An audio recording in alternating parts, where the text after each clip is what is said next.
Copy. Cool. Looks like we got Ben from LifeShip here. How's it going, everybody? GM. Hey. Morning. Yeah. Hello, everyone. Excited to be here.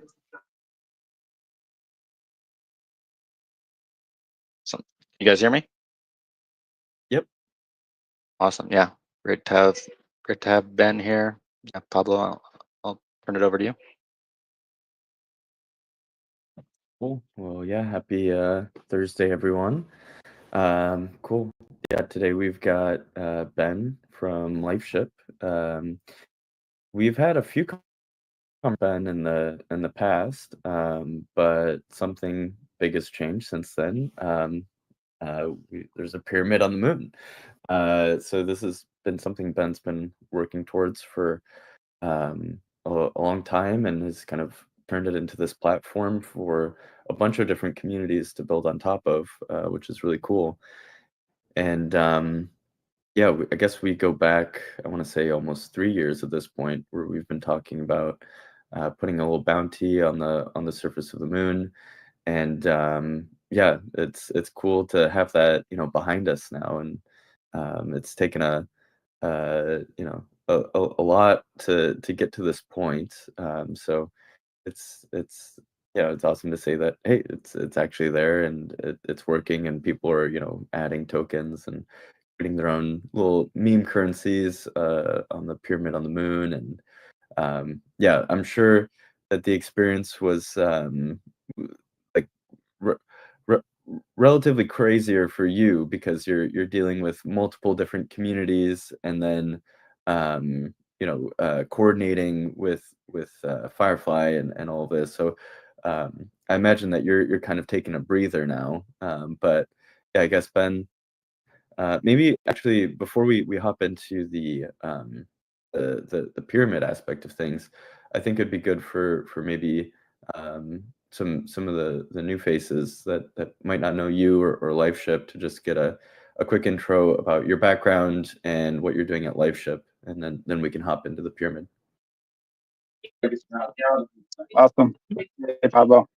Thanks for having me. And yeah, I've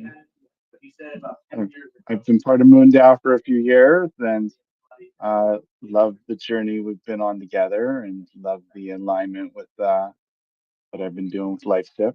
And our overall mission is it's a community-powered movement for humanity, for Earth, that is about one day spreading the seeds of life to the stars. And along that path, we're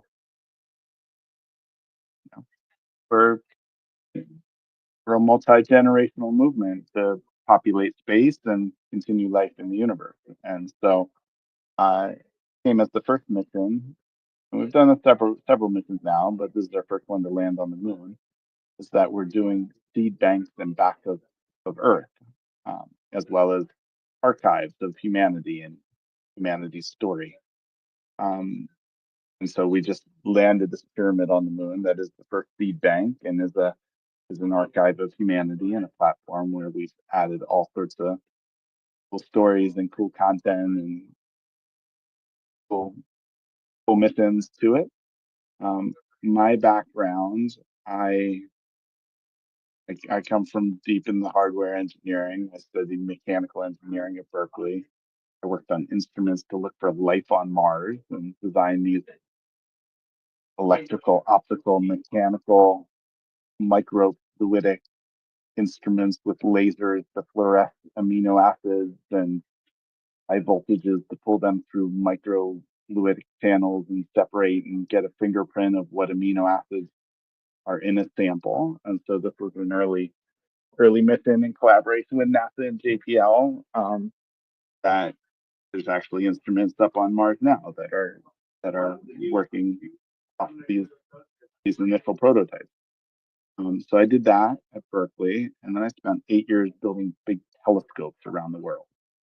And was set up as a nonprofit, but started with a $250 million endowment to create a global network of telescopes. And I joined. I was the second person to join, and we grew to 80 people and built telescopes around the world. So it kind of ran like a Silicon Valley startup, but it was a nonprofit with a big mission to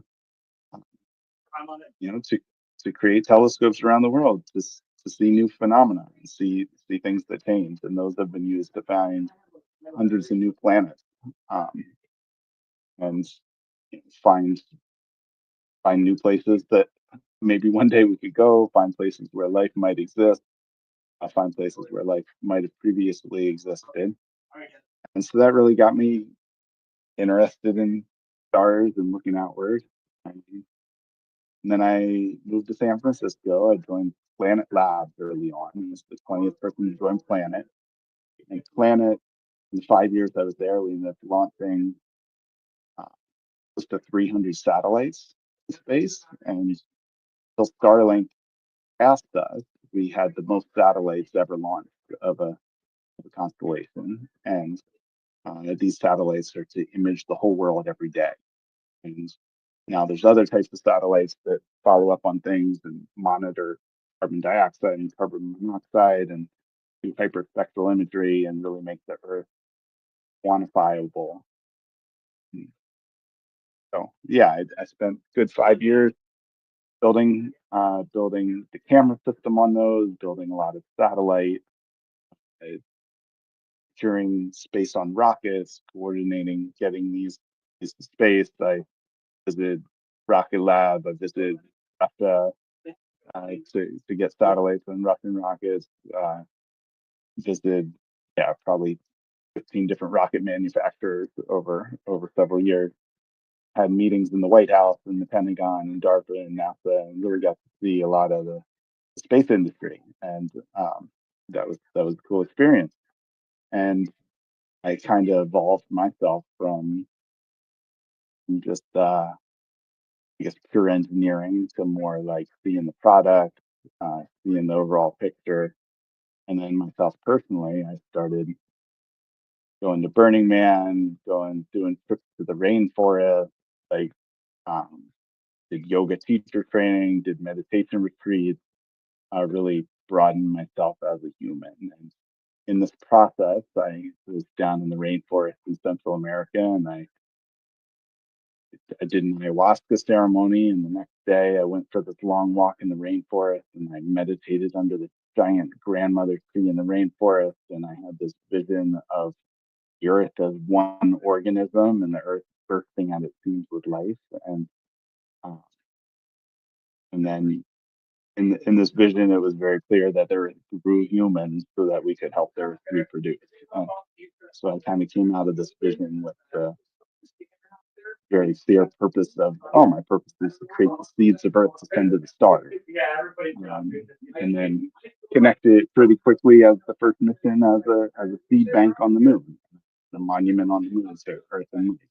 And so started on that mission, and now here we are. We have a pyramid on the moon with seeds, and we have more upcoming missions, and then growing it as a community and getting all different ways that people can be part of it.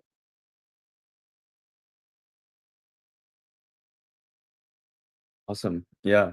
Yeah, I love hearing your whole journey. And yeah, I think what LifeShip is doing is really unique.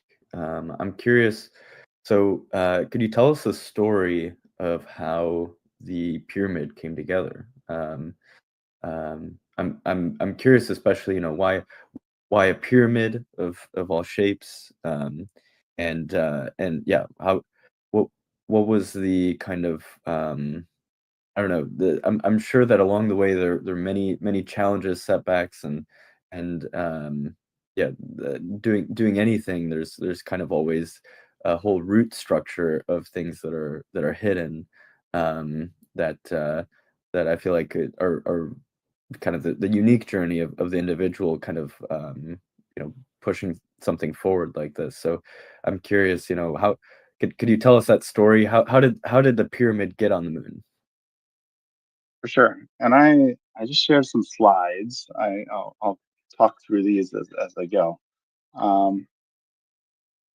So yeah, the overall vision is let's save copies of Earth across space and make it a movement about Earth and humanity.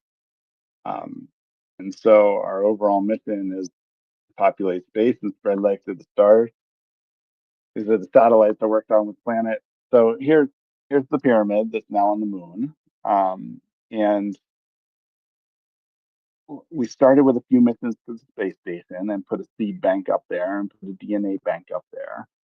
And the concept of doing a pyramid just kind of kept coming back to me. And um, and really a pyramid is something that is a symbol that at the time, it's a symbol that humans have built for thousands of years, maybe even building pyramids is in our DNA or arises in our consciousness. It feels like it's something that we're kind of tend to do. And it has become a symbol of civilization and civilization's past and something that is a message to the future. And so, yeah, it kind of hooked on me that, okay, it's not just a time capsule, it's kind of a monument. And a pyramid became the right symbol for it. This is it on Firefly. And so we it launched on Firefly Blue Ghost. I knew a person at Firefly maybe 2 3 years ago, and kind of pitched the idea of a seed bank, and they liked it, and so got it on the mission. Most of the mission was all NASA payloads. I think we were one of the only commercial payloads on it. And then packed inside are 100 different plant seeds, um, DNA of a bunch of different plants, a bunch of different art layers, launched on the SpaceX rocket. This is the way away from Earth. We just got phenomenal images on the way down, landing on the moon. This kind of iconic image of the ghost's own shadow, the Earth rising in the background. Got different artists to put art layers in it. Got a bunch of different organizations that are partners that added different collections in different ways. There's an NFT and metaverse art project called Moonmark Museum that we worked with on it. This is an overall layer that we did on NanoFeast that has a bunch of books, a bunch of different collections, a bunch of different partner stuff. MoonDAO added the Constitution, vision documents to this, as well as somewhere on that top row is the private key to a wallet that we've worked on together. And sure, that's been talked about, and we'll talk about more. But that's on the top row of this. That's up on the moon now. We are on another mission with Astrolab coming up in November, and have a few more weeks to add stuff to that. But we're shipping another pyramid off pretty soon to that mission. Yeah, that's kind of an overview of where it is.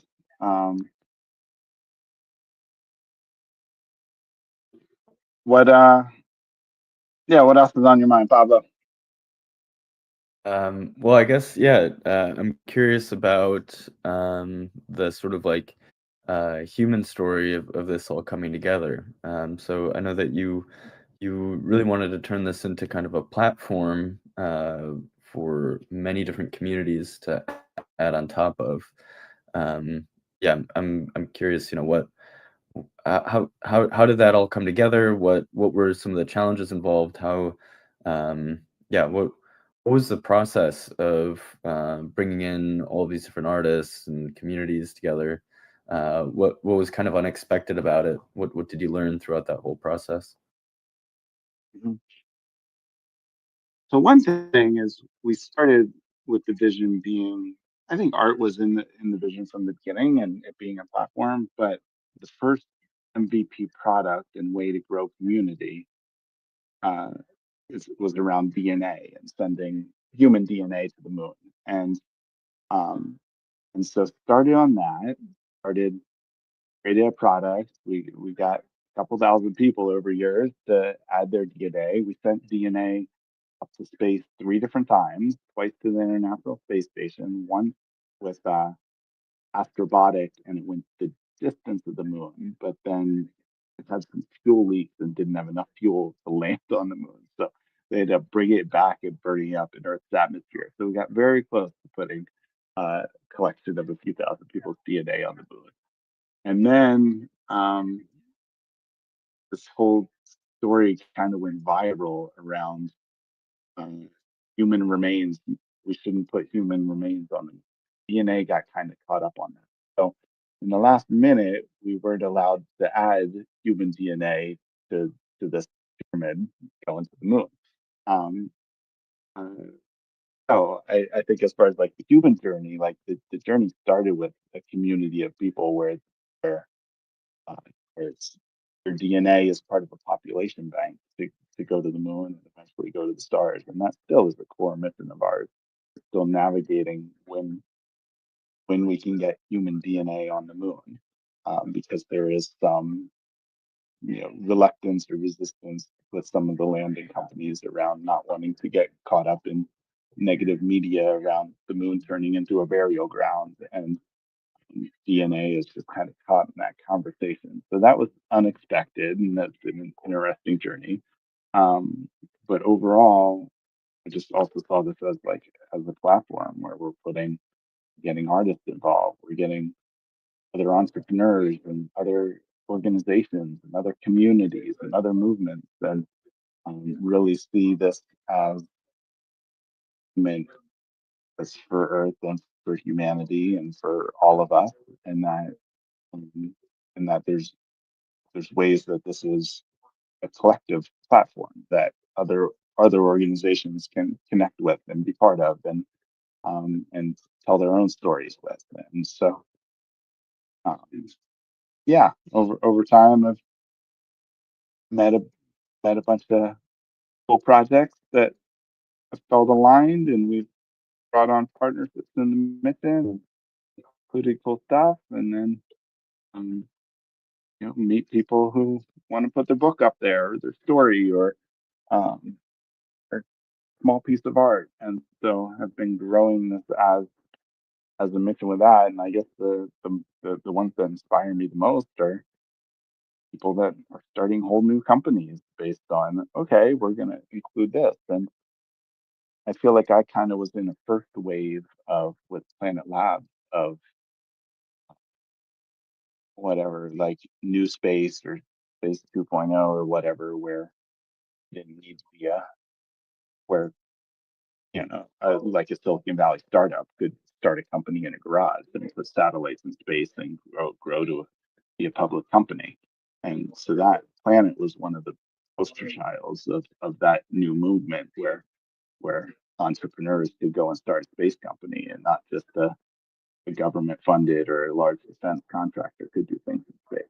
And then now I think we're at another wave where um, you don't even need to raise hundreds of millions of dollars of VC money to, to, to do something in space and do something big. And now, now any one of us could start our own like mission or community or thing related to space, and that there are ways to connect it with space already. And so I've been inspired by the way that LifeShip has been that for a bunch of communities and missions where we've been able to help other missions get started in space by just including a collection on top of us.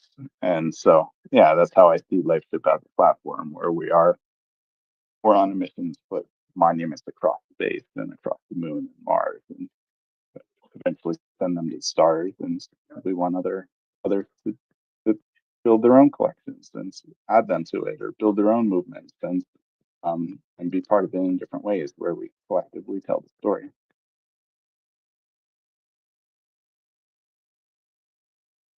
Yeah, I'm curious, I guess, yeah, as you tell that story, like what advice would you have for people that want to build their own company today? So I guess do you have um, any advice, recommendations for how to approach any of these companies that are creating lunar landers, or I'm curious what that process looked like, because you've kind of at this point negotiated deals with multiple different companies. Um, I guess what sort of learnings do you have from all of that, and what recommendations would you have for someone that is like trying to break into that space?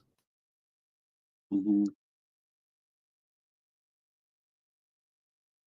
Yeah, I think a core thing is I don't feel like I just went and created a company to make money or to create a company to needed to create a company. I feel like the vision was kind of given to me, and I like uncovered it as with each step of trusting and going down the path, and I'm still uncovering it, still learning it, and so um, I think aligning with a purpose and aligning with a vision and an inspiring mission that you feel really drawn to is the first part. And and if you have an inspiring mission and vision, then you're going to get help along the way. People are going to be drawn to it, and these much bigger companies that could easily charge you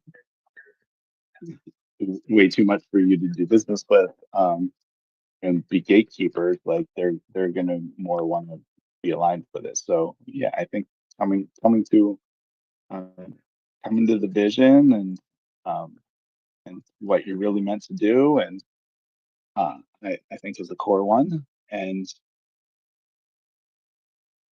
just going and meeting people and going to cool events. And I think a lot of uh, my my core important relationships, like many, have happened by being at real life events and being around people and just getting to know people in the industry. And um, but I think, yeah, yeah, it's accessible.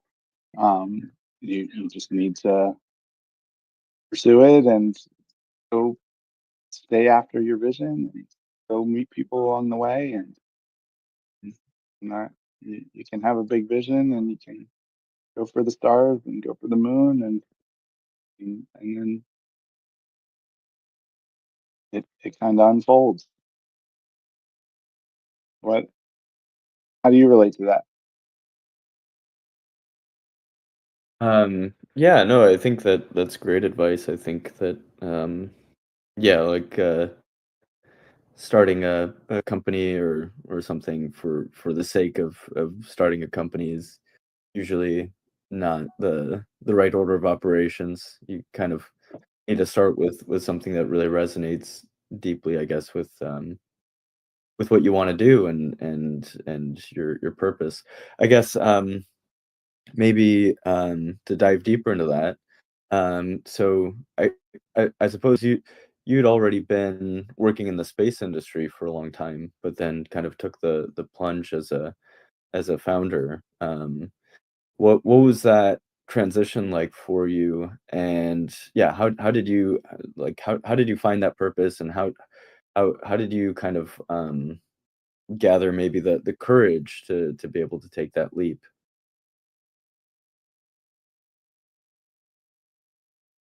So I was in San Francisco. I was at a startup that was a unicorn that grew fast and grew big. I had a bunch of friends who were founders, and um, definitely being around that culture and that environment and those sort of people and those sort of visions definitely that molded me. Um, and yeah, I would say many of the people I spent the most time with were founders in the middle of doing big things, and so it the more the more you're around that, like I know I hadn't founded something at that point, but I kind of felt like, oh, this is just who I am. I'm meant to follow the missions and the dreams and to create. And when the vision came, I guess at times it was scary. It was I went through periods of doubt. I went through uh, okay, like at first I was like, okay, I'm sending people's DNA to the moon, and at first that kind of felt like, are people going to think that's a scam? Is it really like that important? And I'm much more clear on the bigger vision and the mission and what is and where it's going now.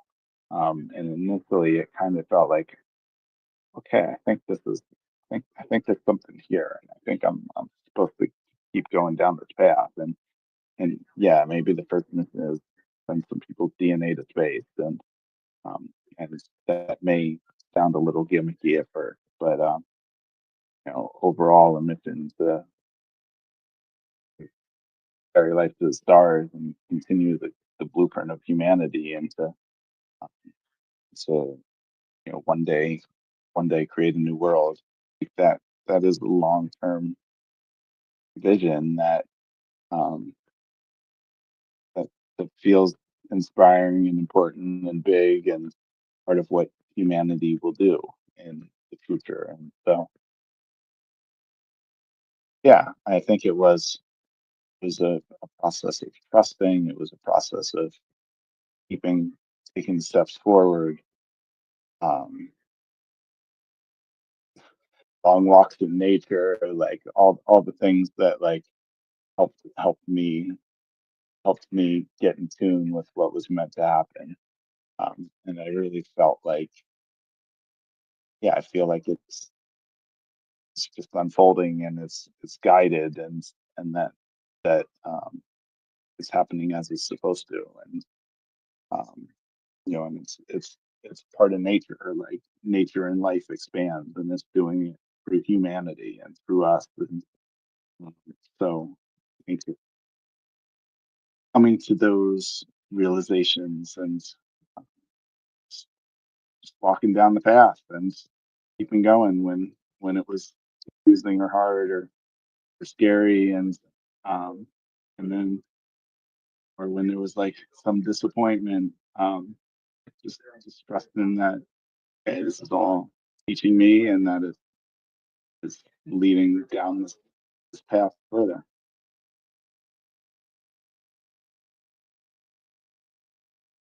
Right. Yeah. No, I think that yeah, sometimes well, it sounds like you've got a very strong kind of like core directive that can help get you through some of those hard periods that like I think are very common and kind of like the entrepreneurial journey. But yeah, I think now you can look back and like the impact is massive that you've had on all of these different groups that have been able to build on top of what you've created with the pyramid.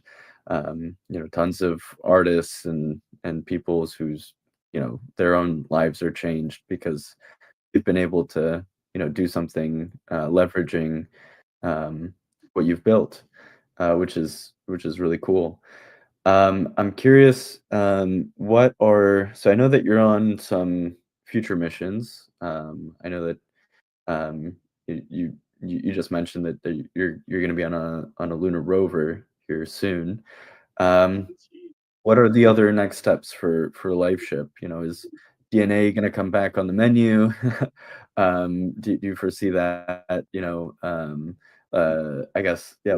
Where do you want to take this going forward, and how do you see LifeShip evolving? Sure. So we're on an orbital mission later this summer in like 4 or 5 months. So all the DNA, a bunch of plant seeds are going on that, and then they'll orbit the Earth about 2,000 times. And so that keeps us connecting with DNA and continuing to put banks out there. As soon as I've talked to space lawyers, like there's a lot of people that have been around this conversation of when DNA can go to the moon, and there's no legal reason it can't. It really is just the landing company is not wanting to risk their first mission to the moon getting overwhelmed by negative media around this rather than around the cool science and stuff. So we have been um, we're very optimistic that we'll be able to send human DNA back to the moon over the next couple years. So we will send DNA as soon as we can. We have put digital DNA on it, so that's another way we've done it. We are on this mission that's on a moon rover. In November this year, it launches, and we're putting another pyramid on that with an increased seed bank and DNA of other species, and then doing art and doing all different other collections on that as well. So that'll be a next one, and then I'm inspired by. I don't know if we'll always do pyramids, but we do have future missions coming up as well in the next year to 2 years after that, where we can put a bigger one on it, um, and then a bigger one. It's going to become more and more accessible to get bigger things to the moon, and I believe we're very quickly going to reach an exponential with it, where it's all of a sudden monthly flights to the moon, or even 100 flights a year or whatever. I don't know if that's 8 years away or 12 years away or what, but at some point it will just be like an airplane ride. And I go to Burning Man every year. I'm inspired by we show up at Burning Man. I go really early, and I'm one of the earliest people there in my camp. And we build a whole city on them. We built a giant temple, and we built all sorts of stuff. And I'm excited by missions starting to go to the moon, where we're like, okay, we're going and we're setting up a big cathedral or a temple or a pyramid or an art sculpture, and then the next mission adds to that, and and it's all these communities. It's Moondale going. It's other communities going. It's like, um, and so I'm excited towards the future where we're building the community on the moon and villages on the moon, um, and then to Mars, and eventually the stars, and see this whole path opening up. And it's what we're all doing. It's what we're all part of. It's why we're all here, and um, it's, it's happening quickly. Like there's all sorts of companies and initiatives that are building the infrastructure and building the organizations, and now's the time to build. Now's the time to do this stuff. We have incredible tools that are like at our fingertips, um, and this all will just like all of a sudden the frontier is open, and it's literally a few years away, or it's happening as we're speaking. So I'm excited that we're all kind of in the right place at the right time, and we're doing this together. And this is community movement for humanity and for the future of our species and the future of life in the universe. Um, yeah, grateful that that's the time we get to live in, and that we're all here drawn to these missions.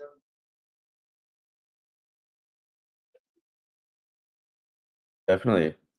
Yeah. And I also want to throw out there too.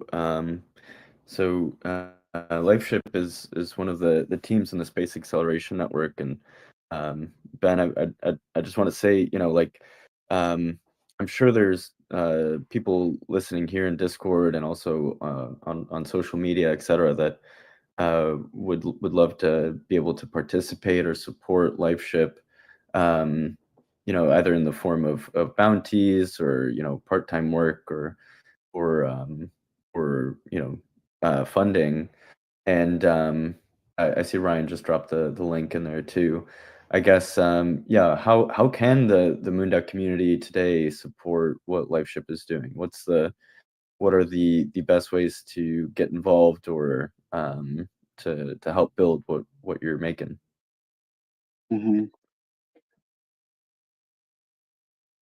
I'm working on more on ramps and more ways for people to get involved. I think the best way, I have different kind of community initiatives, different calls, um, and we have different launches and different ways to be part of it. And it is a big vision, and we are working toward. There will be a DAO at some point. There will be a token at some point. I don't know if that's this year or several years. Uh, but yeah, working towards all these things. I think the best way is like a personal connection, and you can email me at ben@lifeship.com or ping me on Discord and kind of see what what interest there is there, and how we can collaborate. And then I have an insider email list of people following the mission and people more that are creators in it. And so yeah, I think, yeah, get in contact and we can figure out how to try and collaborate and and, and work towards these futures together. Awesome. Cool. Well, I guess maybe before we close up, I think most people here already know, but MoonDAO worked with LifeShip to get a private key on the surface of the moon, and that's um, it's a multi-chain wallet on Ethereum, and then we also did another one on Solana. And the purpose of this is to create a retrieval bounty. So anyone in the world can help fund that future mission, and it also goes towards supporting your LifeShip monument. So 10% of the proceeds that are raised, once someone gets the bounty, 90% goes to the person getting the bounty, and then percentage goes to LifeShip as well. So the details are in that tweet. Thank you, Ryan. But yeah, it's awesome that um, I, I was actually just listening to a early town hall way back in 2022 when we were discussing the idea of having a bounty on the moon. And if it weren't for Ben and all of the work that he's done and putting this together, it wouldn't have been possible. So we're very grateful for having Ben support us in this initiative. And yeah, I think that there's a substantial amount of MOONEY on there too. So hopefully someday the bounty amount is substantial enough to really incentivize someone to go out and grab it. And I think that'll be a really exciting day. Um, but yeah, I guess Ben, anything that we didn't touch on, or anything that you'd like to share with us, anything we didn't get to, or how can people I guess follow along with LifeShip and follow you on socials? Where's the best way to get connected?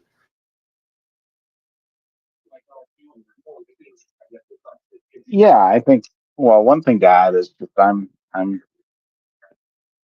inspired and love being part of MoonDAO, and uh, yeah, definitely have grown a lot, have learned a lot. You know, love working with you, Pablo. Love our journeys together, and and really there's a deep knowing that MoonDAO is doing something big and important and is part of this future landscape. And so yeah, excited for all of it, and excited for how MoonDAO is having an impact within the space industry for sure. Um,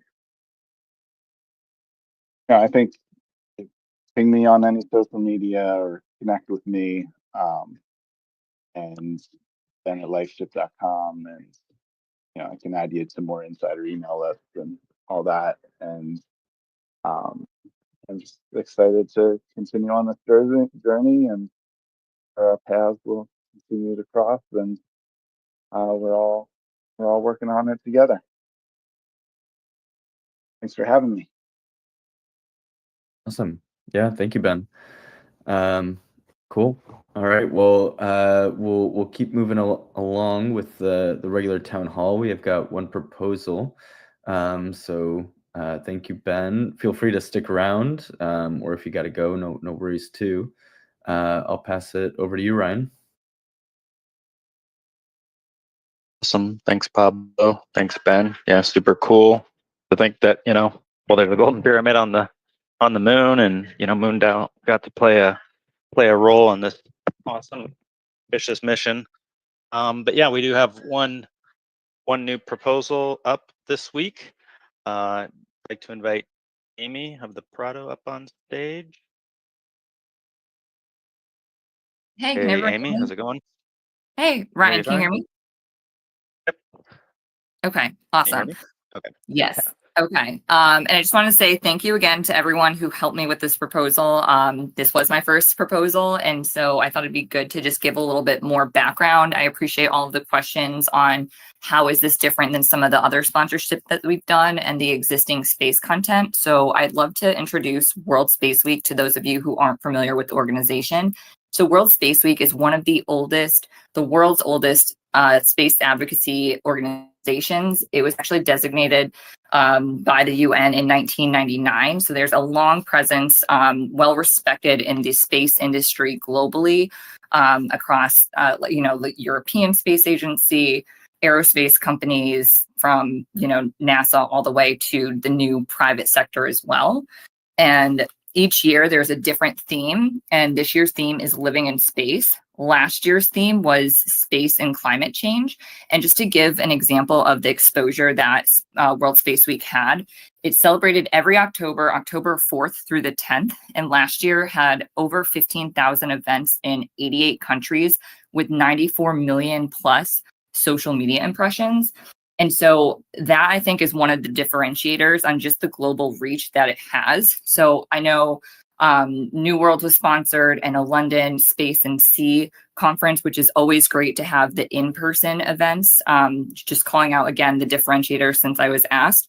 I think, and please correct me if I'm mistaken, but those conferences had around 1,000 attendees like in person. And again, with last year's event was over 94 million social media impressions. And this year we're really working on, doing more innovative, tangible stuff like this VR experience, which I'll break down in a moment, and working with fun collaborative brands. So another example, I can't say all the people that we're talking to, but I think we all saw the great success that Axiom had with Prada Spacesuit. Like, that's basically the model that we want to do for living in space this year with World Space Week. It's such a great theme, and it invites us to be really creative and have fun brands. So one example is Crayola Crayons had reached out, and so we're working on an art competition with some other really big brands that I can't say right now, but everyone would know, and they have billions of viewers on their stuff. So the goal is really to make this as big and loud across as many platforms and across many different things. So the idea is to have this art competition probably May, summer, and then, leading up to the end of the year, there's a couple of things going on. There's a science festival in Glasgow. So we're also working with a UK media company to do custom educational content for the mission to Mars. So that will be going on, promoted, having a global digital competition extended to 5,000 plus schools. And so the big event that we're working on, the tangible piece, and just for context, last year we did telescopes. There's a VR experience, which we're doing a couple of different things. And I want to be clear on the specific proposal here is for the spatial element. So for the spatial element of virtual reality, what we care about is just as many people as possible being able to enjoy this and see it. VR is really great for helping people understand complex topics and, space is great, that a lot of space folks are very friendly, but as I've been talking to and getting involved in the community, going to different conferences, I keep hearing, space folks only talk to space folks. So one of the members on the board, and we already do have events with museums, but just sharing with the spatial concept that, again, this proposal is focused on, I'm going to break it down in spatial. The spatial experience would be without a headset so that it can be accessed on anyone's laptop.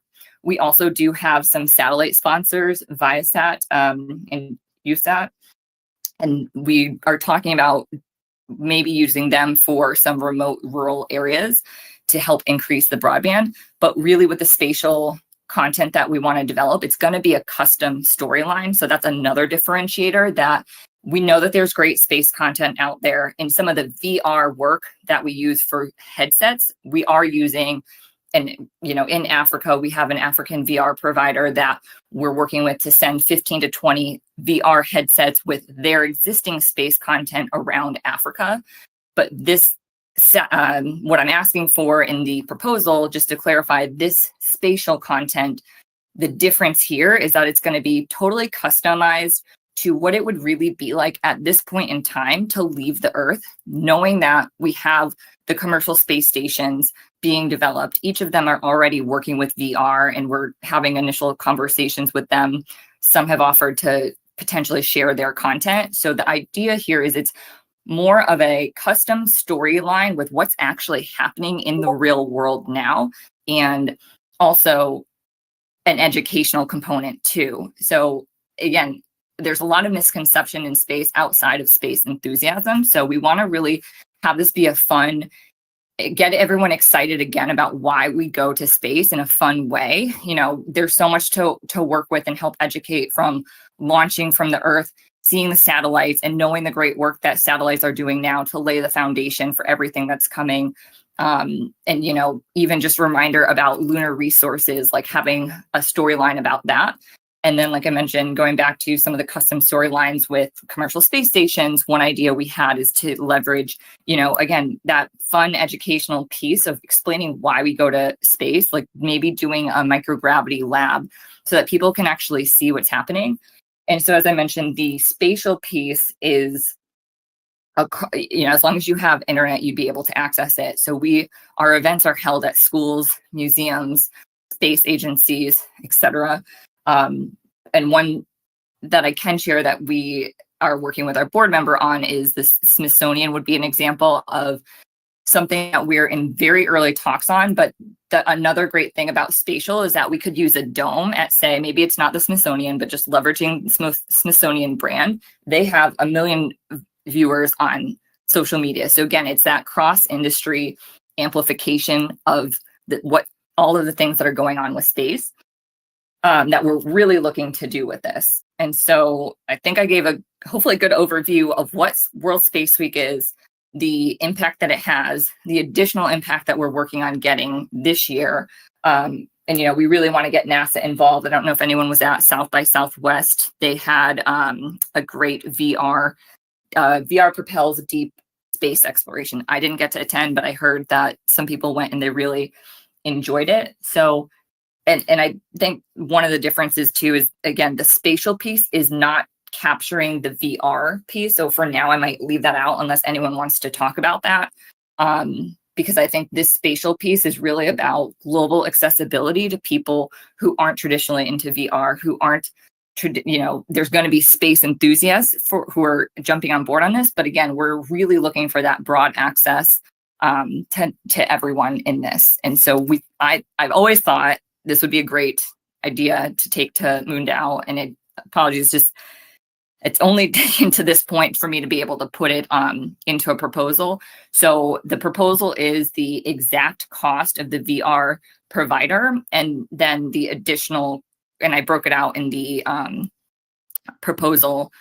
So the exact cost, I'd initially just budgeted a tiny bit more for potential overages, just being on the safe side, and then also an augmented reality filter and additional custom AI content.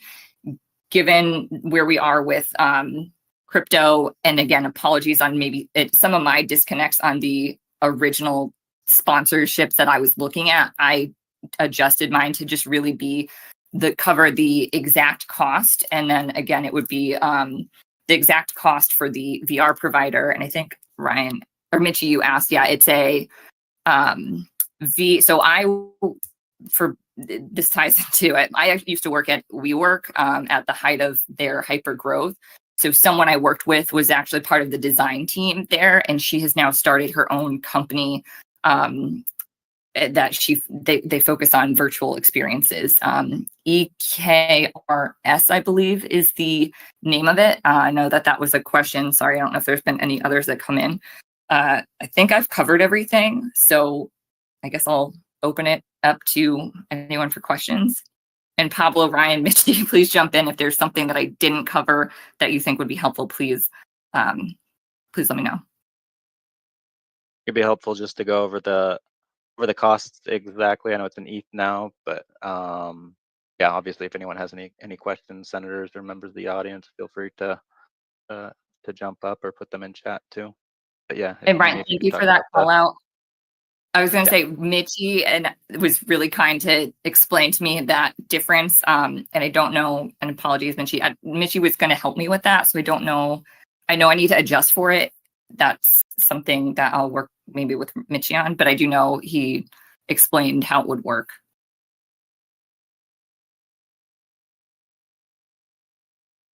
Because of right now, it's about $15,000 equivalent in ETH. Is that correct? Yes.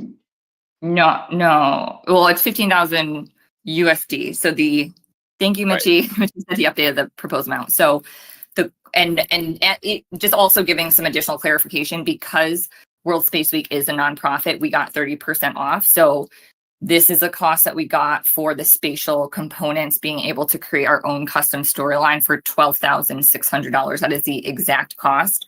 I'm happy. I have the proposal up here. I'm happy to share that. And I was going to say, I can share. I do have some mock-ups of other examples, because there's a difference of what the spatial content would look like versus VR. VR is, of course, the holy grail. And again, if I'm not explaining it totally correctly, I'm happy to share with videos. And again, we do have some. Am I able to share my screen? I guess I don't know. No, it says I cannot share my screen. Oh, I can. Okay. So I'm happy to share the proposal and the videos of what they would look. Again, this is just mock-ups and examples. Would that be helpful? Yeah, that'd be awesome. That was actually my question. If we could see maybe some prior work that the group has done before, or but yeah. So I was sharing my screen, but you should be able to share now. Okay, cool. Trying to remember what other thing. I guess also in the meantime, while you're loading that up, another question that I had is about the content itself within the I don't know what to call it, the VR video, spatial video. So how would Moondao feature in there, and how would we communicate what Moondao is doing within that? Because I guess that would be like where the impact comes from. So the thought would be like Moondao has their branding all over the content. And I mean, right, like maybe this is something, if you're maybe not interested in, if this doesn't speak to you, like we've talked about, there's other branding opportunities that we could do. Like something we've talked about is like we're also working on getting headsets donated, but also possibly getting someone to sponsor it. So like we could do a QR code on we could do branding on the headsets and like a QR code for more information. I think to me, the biggest audience size for this really is the spatial piece, because that's what anyone can access in a laptop. So for me, I just think that that's the piece that would be the biggest. Like if your logo is on there and everyone's accessing it, if it's at the Smithsonian, we're going to be leading, again, they've got 1 million followers on their socials. That's a really good branding opportunity for me. To me, the best branding opportunity is the spatial content, because we're going to be promoting it through many different chains throughout, like leading up to the event. And then also it's custom content that we can continue using whenever. So that's the piece that we could be, again, we're the storytellers here. So it's all custom. So if there's something that, a storyline that you guys would like incorporated, that's something that we're looking for sponsors to work with to develop the custom storyline piece. And then also, I know we've talked, and this offer stands regardless of, if this proposal passes or not. But of course, Pablo, Ryan, or anyone from the MoonDAO team, there's always an offer if anyone's ever interested to host, a live event online to explain more about MoonDAO. That's just another opportunity, regardless of, whatever happens with this. Awesome. I'm Thank you. struggling to use the share screens. I see application screens. Okay, maybe that's it. Do I just click go live? Yes, I think so. Yep. Okay. Here we go. Okay. So do we see my screen? That's what. Yep. Okay. Mhm. Okay. So here's the example of spatial. So this was an example that they did for a fashion show. And so again, we're still working on who we can partner with as well, or other brands that might be interested, like a fashion show in space. So, because it's, again, the theme is living in space. So this would be the little person moving around. Sorry, I'm not that great at it. So this is like an example of what it looks like. And she did call out that this is not the visualization ideal state is with the actual headset, the VR component. But again, our bigger concern is being able to get this experience to as many people as possible. And I mean, I think that this is still pretty great. And we have the ability to create our storyline that we want.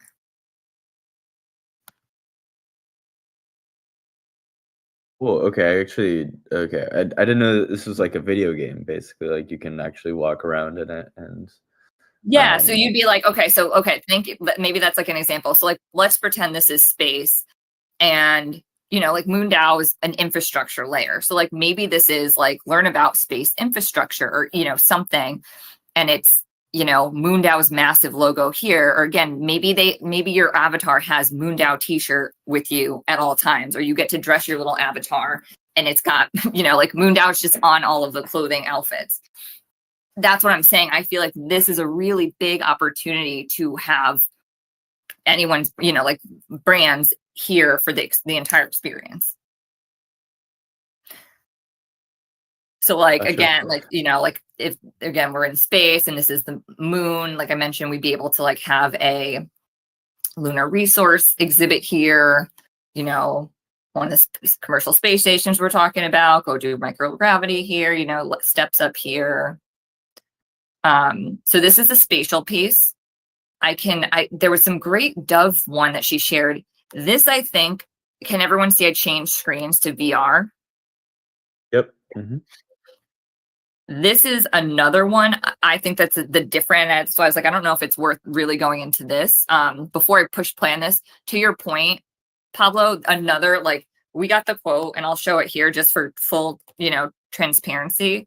So this is the exact work proposal, and you can see they gave us discounts. So the main experience, the VR experience in headset, is not what we're talking about. I'll show that after. This is what I'm focusing on right now, the VR experience web spatial. So it was from 18,000 to 12,600. The combo, like what we're working on trying to get more sponsors, is this here. The additional components, and I saw she adjusted this.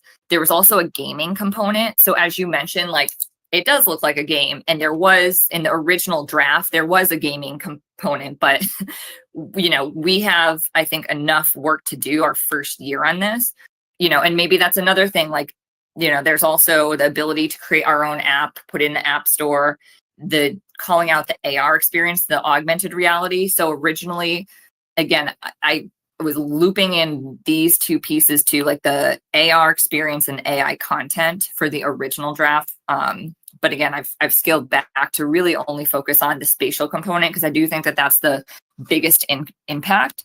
The VR experience is separate, and I'll share that again. In the proposal, there was other links, and there was a different link, so I think she might have changed this.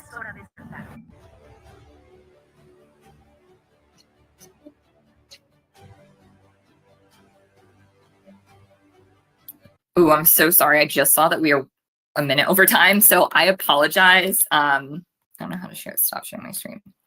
I want to be cognizant of everyone. It's fine.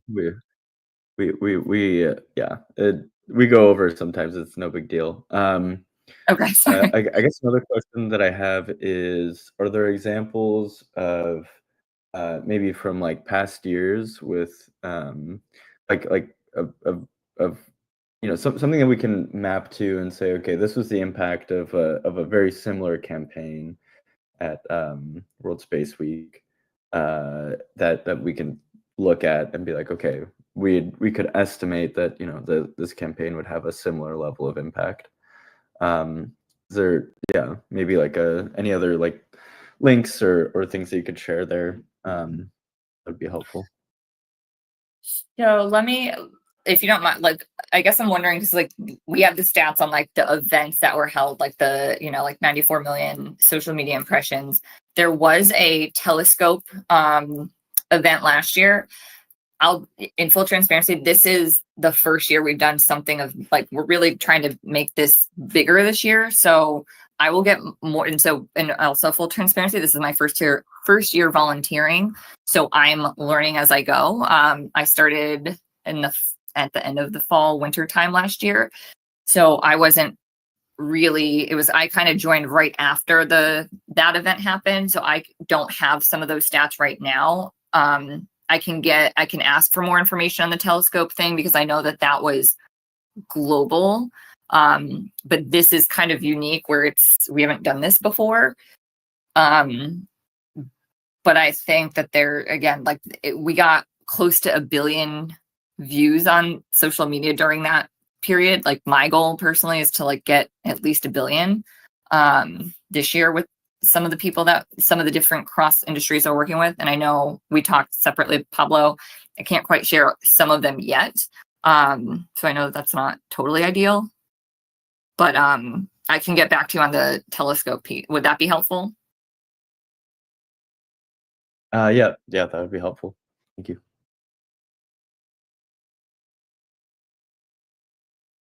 Great. Any other questions from anyone in the audience, or I guess Ryan, do you have any questions too?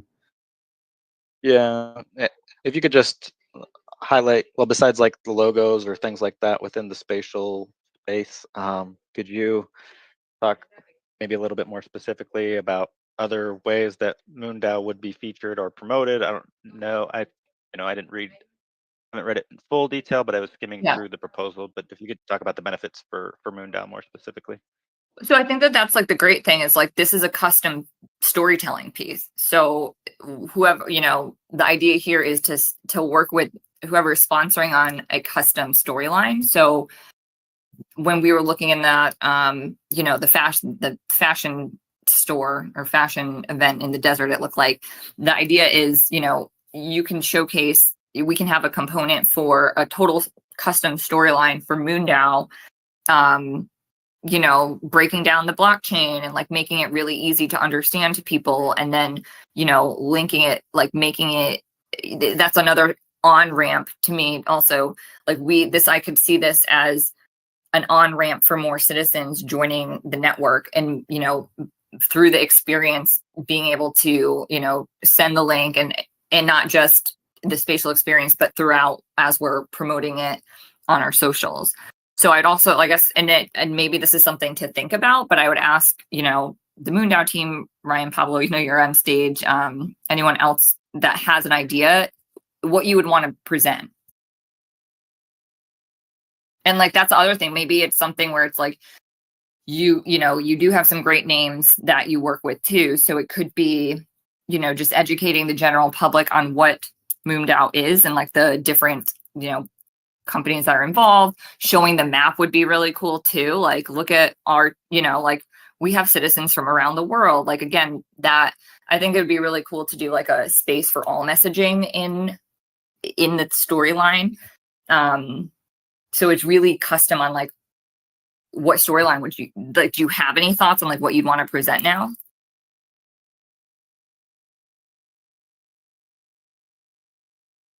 Well, yeah, I guess that's a good segue to like right now it's just kind of yourself on the proposal, or it's a sponsorship, I guess. But what other help would you need besides crafting that kind of story? I mean, what So that's honestly it. It would need a basically team here? Do you be. need help, I guess? Thank you. Yeah, and Mitchie, apologies, not just the network, but the Launchpad. And so let me see, probably lots of people with budding ideas that need funding who attend this conference. So Mitchie, double checking. So the people that attend this conference, I don't know, would be necessarily looking for funding. Like this is more of a general public, like enjoyment piece. So with this, like our idea is to have the vendor do the heavy lifting. Like that's what the spatial VR cost that I showed in the proposal, that 12,600 is. So we would basically have a brainstorming session with them and we would talk about, what Moondao is. And that's the thing. She would also be able to, or their team would be able to say, okay, based on what you're telling me, here's here's 3 different options that I think that we could go with. Like there would be were to move forward, we would have a brainstorming session on what type of storyline to develop. You guys can come with ideas or not come with ideas. Obviously what Moondao does and the offerings and what you'd want to highlight. And like how to best onboard people, or like have a link within the content, or just explain what Moondao is. And so it would be, I believe, and what I'm working on is like a very minimal lift from whoever our sponsors are. It's just we want to whoever our sponsors are, work with them to develop a custom storyline that they want to showcase, and then their team will, like I said, help doing the if there's not anything specific, like they can help flesh out storylines, and then they would be doing everything. So this should not be a heavy lift to sponsor for this.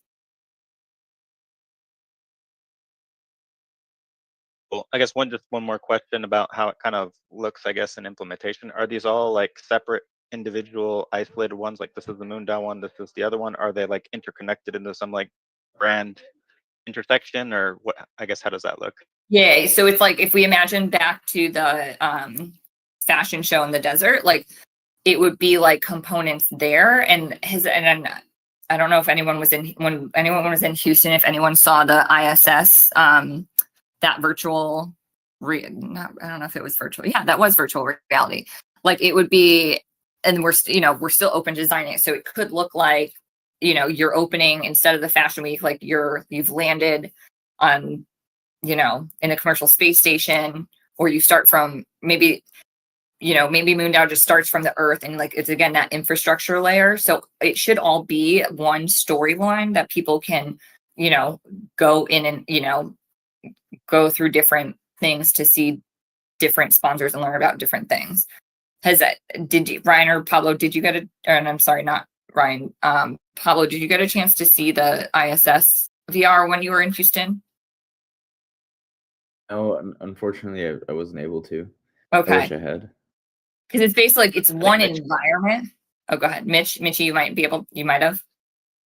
I think Mitchie did it while he was in Montreal or something. But yeah, okay. The Infinity, what are you talking about?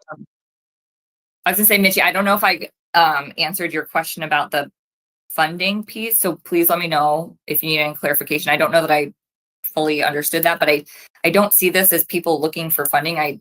The people that partake in World Space Week are really space enthusiasts. Oh, awesome. I'm glad that you did it in Montreal. So like that's the idea of it's like this one environment, and you can go through, like they have it structured as like chapters. I don't know that we would necessarily do that. It would be, like from launch to maybe commercial space station and then to the moon or something. And like we could have a gas station on the moon. Who knows? And like that's a piece where it's like everything that Moondao does is about the infrastructure. So it's, to me, I feel like it's a synergistic thing to keep bringing up like Moondao and like call outs of how the infrastructure is being built now. But again, not to, dwell on specific pieces, but I think the highlight there is it would be like that's, I think, the benefit of what this content is, or differentiator, is that it's very custom. It's custom for storytelling and education and hopefully joy, right? Like that's like, we want to have people be really excited about this and have a great time and learn something at the same time and have a new appreciation for space and all the great development that's going on in it.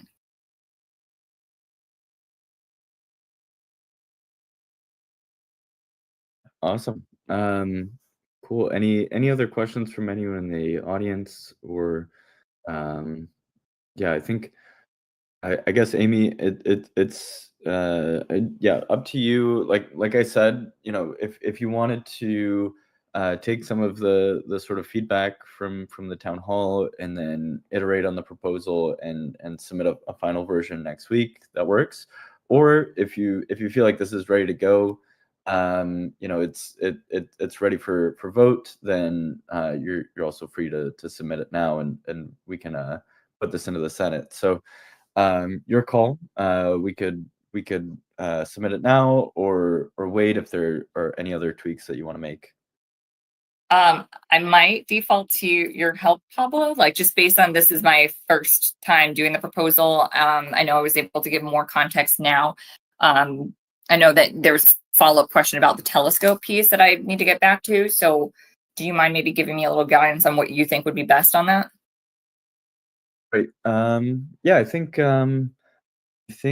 it could be helpful to give it, like, maybe if there's no time pressure, give it a week for kind of this other information to come in, and for us to dig in deeper with more feedback. I think that would be really helpful, at least like for me personally, and I imagine maybe some other people here in the audience as well. I don't know, that would be my general recommendation. I think it's worth giving it some time to Think on. marinate. I don't Yeah, know I what the was right use word is, marinate. Yeah, but, totally understand. yeah. Well, this was a lot. Okay, absolutely. Thank you. Like I said, I really appreciate everyone's patience and guidance. Clearly, it's my first proposal. So I will take that note to get the telescope information, and then just, wait for feedback to come in and be ready to, I guess, adjust, or I guess the feedback will come on the proposal thread. Is that right? Yep. Yeah. Okay. Yeah. And then how would that work? Oh, go ahead. Yeah, and then I was gonna say, and then at that point, if we're feeling confident, then it can be submitted into Senate next week. Okay. And And we then can take it from there. I was gonna say, another thing, I know that obviously with the crypto position and things like that, and I don't remember who shared with me, there was the recent Sea and Space conference in London. This was my mix up on what it was proposed for and approved for.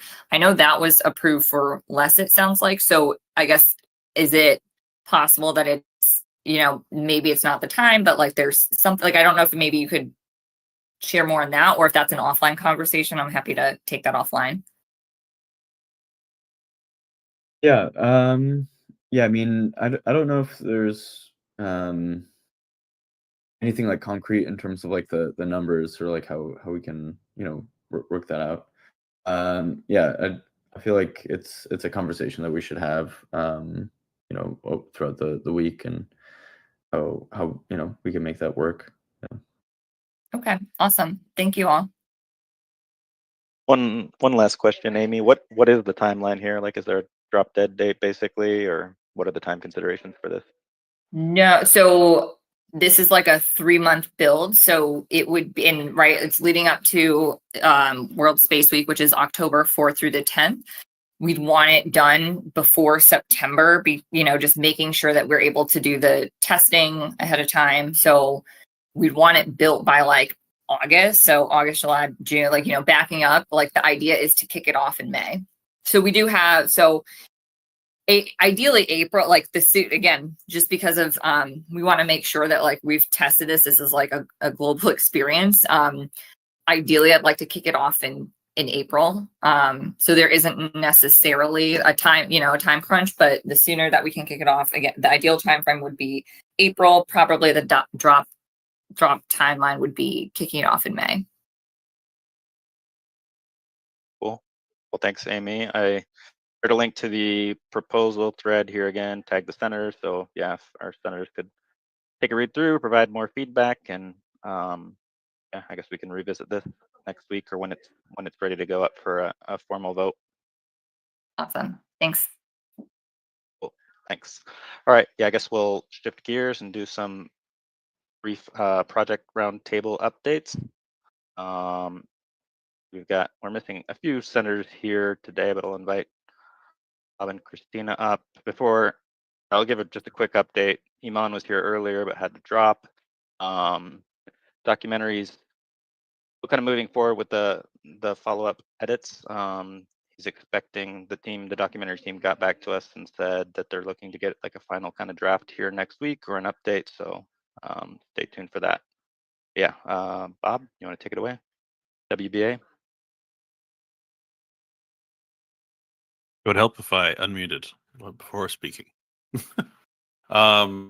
Yeah, so we're kind of in a holding pattern, waiting for more concrete selections to be made. I have emailed, as of today, Jazz at WBA, trying to get connected with Pablo and Ryan just to discuss sort of administrivia, encouraging them to set up a Web3 wallet so that they can do the crypto off-ramp part. So we're going to work out those details, but there's not a whole lot going on for the next 3 weeks or so, maybe a month until we release the application. I think the application's in pretty good shape. I'll probably, in a week or so, take a final look at it, update it to change based on more current information. But I think we're in good shape to launch the competition. So I think that hurdle's done, and then I guess most of the work is yet to come with reviewing the applications and running the competition. So yeah, if anybody has any specific questions, send me a DM, but I think we're in a holding pattern until there's actually work to do. So thanks. Awesome. Thank you, Bob. Hey, Christina, any updates? Good to see you here. Any updates on Sea and Space? Hi, guys. Yes. Gosh, there's been so many things happening, and I have been going nonstop. So one big change since I last gave an update was that the venue where we're hosting the Earth Day celebration on April 22nd donated 2 extra days to me. I mean, I still have to pay for the venue on the 22nd, but because it's Easter Sunday and it's Easter weekend, we asked them to let us install early, and we just were asking if we could install early. And in doing so, they actually donated for us to open. And so we'll be open on Easter Sunday and on Monday, which is a bank holiday. And that makes me really happy because that means we can do more stuff to engage the public. So like Easter Sunday, I am not running that day because I don't even get to London until that day with Nicole Stott, but it's an ocean day that's open to the public, and they'll have different ocean experts and ocean storytellers. They'll be showing films. They'll be doing presentations by some of these ocean experts.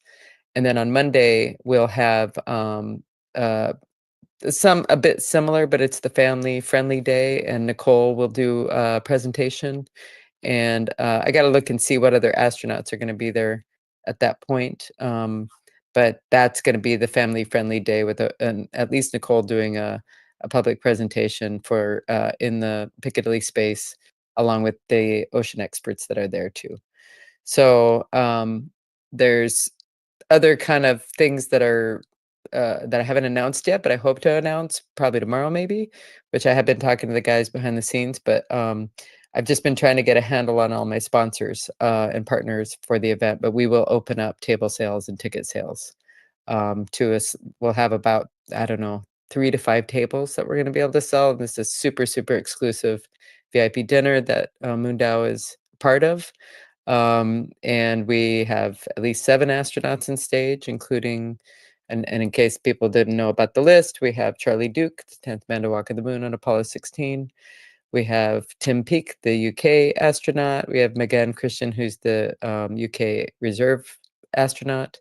We have Nicole Stott, NASA astronaut. Kathy Sullivan, who is Icon, one of the first women, or the first American woman to do a spacewalk, and then in the first female group of astronauts was Sally Ride, and she was the head of NOAA. We have Doug Hurley from the first SpaceX crewed mission, who was part of the zero gravity flight, also with Nicole and Charlie for our Moondow flight. And then Chris Bushwiesen, who flew on Blue, who's actually also going to be really actively involved. We'll give a public, he really wants to do a public presentation, but that'll probably be on Earth Day, earlier in the day before the summit. And then he'll be joining the investment panel, actually with you, Pablo, talking about investing in space. And then he'll be performing also in the evening at the dinner. And now, one really cool thing is we've just gotten so much press interest and we haven't even really announced anything yet, but the Channel 4 News in the UK is a big national news station, and they want to cover all of this and then do a live feed of like the actual dinner in the evening. We'll be taking over the Piccadilly screen at 7 p.m. for a total Earthrise mosaic that were made out of kids' space art. So that'll happen right at 7 p.m. UK time, and I'm 99% there with Channel 4 News, who wants to come and actually cover all of that live and cover the summit, and they'll cover the dinner as well. I think those are the main updates. There's probably more I'm forgetting, but those ones are pretty big ones. So a 3-day activation, we'll have some big press there, and I'll be announcing tickets and table sales. And the stuff is already up on the website at spaceforabetterworld.com, but I haven't done a big announcement yet because I was just trying to make sure, unlock some things in before I do the official announcement, but I'll be sending out a press release here sometime in the next few days.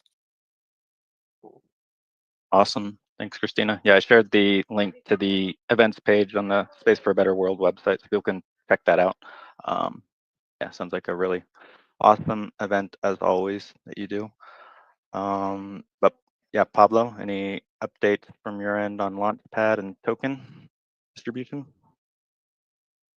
Yes. So on the Launchpad front, yeah, we, after having a bunch of conversations with some of the Juicebox protocol guys, we've kind of got to make a final design or architecture for the actual tokenomics for the Launchpad. So it's great to have that cleared up, and so yeah, now we're kind of deep in sort of like the heads down territory of just implementing a lot of those features. So yeah, a lot of things kind of coming together now at the end of the quarter with the Launchpad. So yeah, that's exciting. And then with the token management, yeah, we're still working on setting up those liquidity pools and doing the fee routing. That's actually going to be also incorporated into the Launchpad as well. So we'll kind of get, you know, two birds with one stone there. And yeah, I mean, I think it's also worth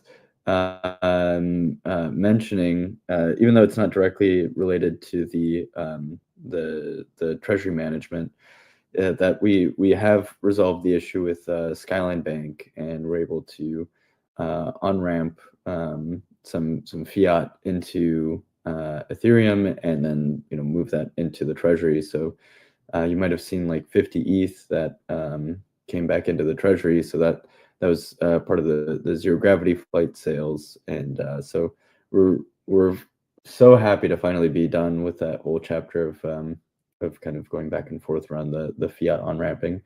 But yeah, it's working great end to end, and yeah, now we've kind of unlocked the capability, so that's really great. But yeah, that's basically it on my end. I'll pass it back to you, Ryan. Cool. Yeah, thanks, Pablo. Yeah, obviously, thanks, Christina, for bearing with us for all this time too, for the 0G flight and that payment. Good to finally get some movement there for sure.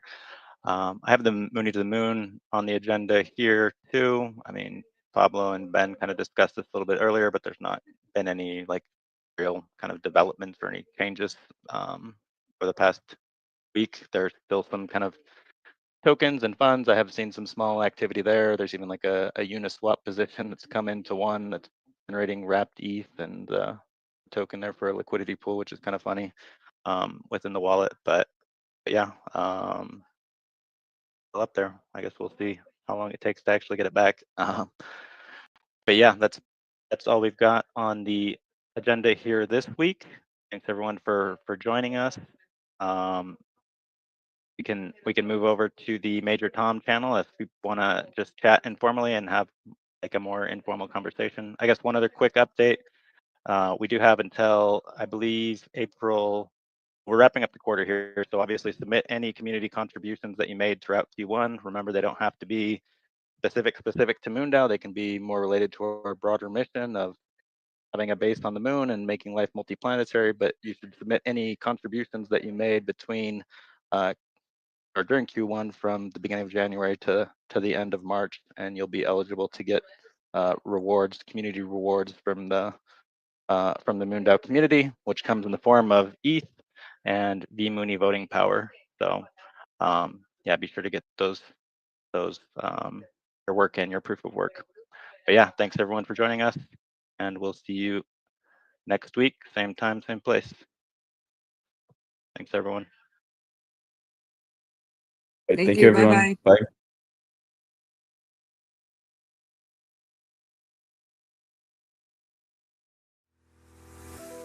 Welcome to MoonDAO, a revolutionary governance model and mission-oriented community that's reshaping collaboration in the space industry. Our mission is to create a self-sustaining, self-governing settlement on the moon to act as a launch point into the cosmos. MoonDAO is governed like a nation, with its own economy, constitution, voting system, treasury, elections, and senate, but internet native, and so without the limitations of geography. In 2022, we sent our first member to space, showcasing our model's capacity for real-world impact. Now, we're implementing key solutions for global collaboration in the space industry. We offer a borderless, permissionless platform that enables everyday people to participate in the future of space development and exploration. Be part of our lunar legacy and join the MoonDAO movement today.